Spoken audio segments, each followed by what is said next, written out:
День среднего профобразования отмечается ежегодно 2 октября.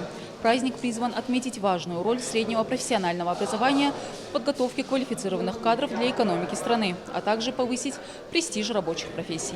В стенах топливно-энергетического колледжа, который сам является кузницей кадров для одного из самых важных секторов экономики, энергетической отрасли, празднование Дня среднего профессионального образования прошло с особым размахом. На встрече студентам напомнили, что рабочие профессии и квалифицированные специалисты среднего звена являются основой для стабильного функционирования и развития множества отраслей. От строительства и машиностроения до энергетики и IT. Для того, чтобы лично поздравить ребят, в топливно-энергетический колледж приехала Юлия Болотина, федеральный координатор межпрофильной инженерно-технической олимпиады «Звезда России».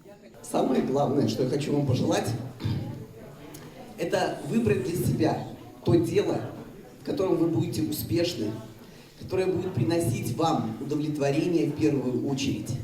И самое главное, чтобы вы шагали вот по этому профессиональному пути с гордо поднятой головой. Особое место в этот день занимают те, кто олицетворяет собой неразрывную связь поколений и преемственность профессиональных традиций.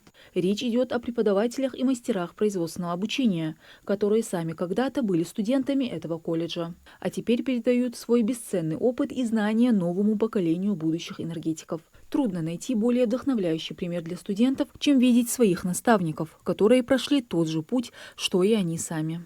Бывшие выпускники – живое доказательство того, что полученное в колледже образование открывает широкие возможности для профессионального роста, самореализации и в конечном итоге для возвращения в альма-матер в новом качестве. Во время обучения мне здесь очень понравилось. Хорошие преподаватели, классно преподносят информацию, отличное оборудование, мне все понравилось. И я понял, что в принципе хочу так же. Я получил определенные знания и понял, что хочу передавать эти знания другим.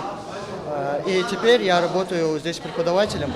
Праздник отмечается ежегодно 2 октября. В этот день в 1868 году в Санкт-Петербурге было открыто первое ремесленное училище по уставу, утвержденному императору Александром II. Это событие стало важной вехой в истории отечественного профессионального образования.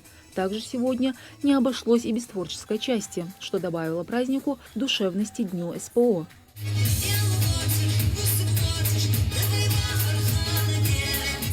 В топливно-энергетическом колледже обучаются сотни ребят – электрики, сварщики, программисты, портные и не только. Представлен широкий спектр специальностей для студентов. Обучая выпускников востребованным профессиям, студенты получают глубокое понимание технологических процессов, связанных с добычей, переработкой и транспортировкой энергоресурсов.